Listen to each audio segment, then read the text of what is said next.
سنة 2003 بينضم لاعب جديد لصفوف مانشستر يونايتد، واللاعب ده بيكون كريستيانو رونالدو. بس السؤال اللي بيطرح نفسه، هو مين اساسا كريستيانو رونالدو؟ فحالا انت عايش في كهف يا عزيزي المشاهد وما تعرفش مين هو كريستيانو رونالدو. فكريستيانو رونالدو اسمه بالكامل هو كريستيانو رونالدو دوس سانتوس افيرو. اتولد يوم 5 فبراير 1985 في جزيرة اسمها ماديرا.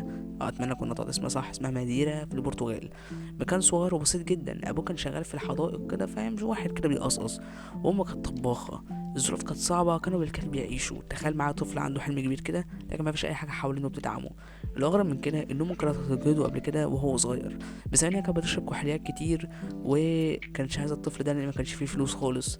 وفي الاخر الطبيب قال لها ما ينفعش طبعا تجهده لان هو خلاص ما ينفعش خلاص، وصل لمرحله انه ما ينفعش تجهده.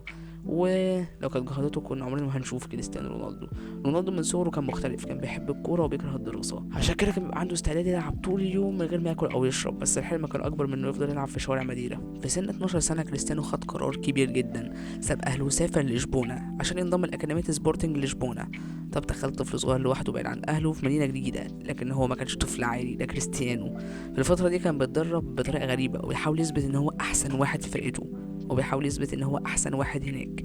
في سن 16 بدأ يظهر مع الفريق الاول لسبورتنج شبونه، وكانت هنا بداية الحلم اللي هيكبر معاه على فكرة. في 2003 كريستيانو خطف انظار السير اليكس مدرب مانشستر يونايتد في الفتره دي. دخل شاب عنده 18 سنه بس وبنضم لواحد من اكبر انديه العالم في الوقت ده في مانشستر. رونالدو بس ما كانش لاعب موهوب، ده بقى آلة تسجيل اهداف، بقى ماشين كده، فاهم. اتعلم كتير وبدا يظهر شخصيته قويه واداؤه اللي ما حدش يقدر يقف قدامه. لكن الحكايه ما خلصتش عند مانشستر. في 2009 كريستيانو انضم لريال مدريد في صفقه تاريخيه، ومن هنا بدانا نشوف اسطوره حقيقيه، ارقام قياسيه وبطولات وجوائز فرديه وكل حاجه. كريستيانو بقى واحد من افضل لاعبين الكوره في التاريخ في ريال مدريد. سجل لوحده اكتر من 450 هدف وحقق دوري الابطال 4 مرات لوحده. بعد كده كريستيانو شاف ان الوقت جه انه يغير الطريق، راح يوفنتوس في 2018، ومن هناك فضل يثبت انه دايما رقم واحد. وبعدها رجع لمانشستر يونايتد وقلب الدنيا تاني. ورغم كده دايما بيلاقي جاهز للتحدي سواء مع منتخب بلده او الانديه اللي لعب فيها. كريستيانو رونالدو مش مجرد لاعب، ده مثال حي على الاصرار والقوه والتضحيه. من طفل فقير على جزيره صغيره واهله كانوا عايزين يموتوه من وهو صغير، الراجل بيكتب التاريخ كل يوم. وعلى فكرة كريستيانو رونالدو ما وقفش بس عند الكورة، ده حرفيا راجل تاريخي، قدر يثبت نفسه في كل حاجة لدرجة ان هو وقف مع سوريا، وده فيديو بيثبت لك ان هو فعلا راجل جامد جدا. Hello, this is for children of Syria. We know that you have been suffering a lot. I am a very famous player, but you are the true heroes. Don't lose your hope. The world is with you. We care about you.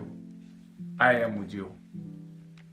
الراجل ده تعدى كل حاجة حرفيا. المفروض ان لعيبة الكورة مش بتتكلم في السياسة بدليل ان هو ما ينفعش تخلط السياسة مع الكورة.